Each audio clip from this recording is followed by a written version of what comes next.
Yo, what's up out there, YouTube? This is SEL0320 representing JVS. So I'm back here again for another review for Supergirl. I know I'm skipping one. I kind of sort of didn't finish episode 7, The Darkest Places.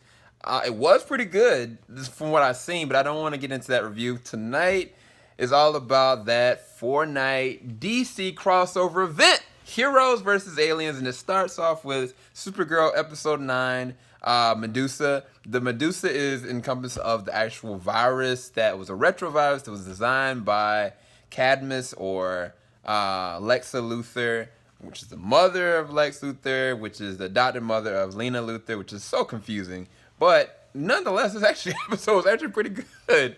It wasn't, how do I put it? It wasn't a high-octane action episode at all. When you think about, like, action, you think about, like, you know what I'm saying, Arrow and Flash. But Supergirl has actually been a lot better with their action. I mean, they got Superman up here. They had, like, Parasite. They had, like, the freaking Cyborg Superman. I mean, they've done it all. They've got, like, White Martians up here and, like, random cage fights. So, I mean, Supergirl in itself has been a lot more action-packed, but this episode was not an action-packed episode. There were some really good fights. Now, there were some good aerial fights and aerial moments with Supergirl and trying to stop, like, the bomb, and with, you know, John trying to go up against Hank Henshaw, which is the Cyborg Superman. So those fight sequences, all of them were actually executed very well. I think the CG was a little hearsay with John as the White Martian, kind of hybrid.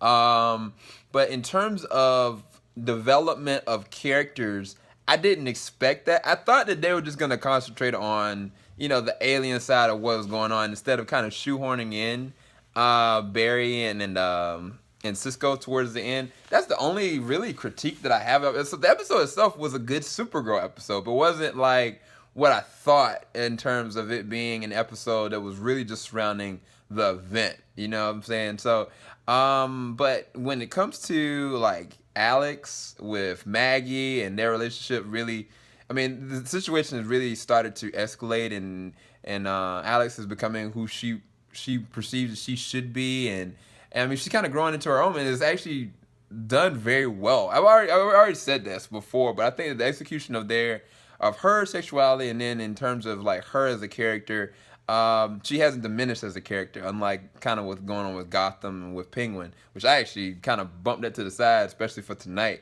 And then with Mon-El and Kara, man, come on, Kara, how you gonna have 3 men now? 3, because Jimmy is not out the picture. Come on, Ralph. I mean, Wynn honestly isn't either, and now she's gonna add another brother. You know what I'm saying? To Daxam.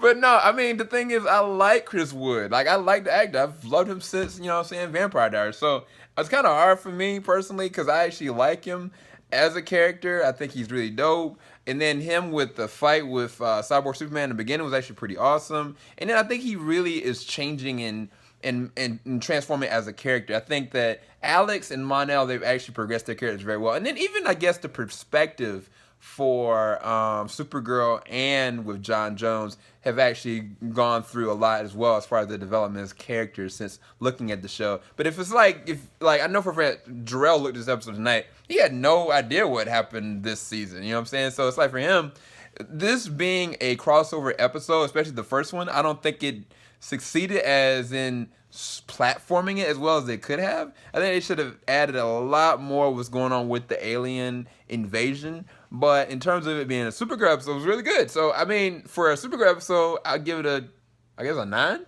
But in terms of it being like crossover, I think it'll probably end up being the weakest in terms of a lot of action stuff that's going to happen. So I guess I'll leave it at kind of like an 8 for that. I don't know how I can do that. But anyway, I'm going to try to go and work this reaction video as best I can on my phone. Keep me lifted up for that one. And then tonight, I'm going to be trying to do an unboxing for you guys for hopefully and prayerfully a deluxe version for Final Fantasy 15. You guys keep it live. JVS, we ain't going to stop. I'll talk to y'all soon. It's superhero time.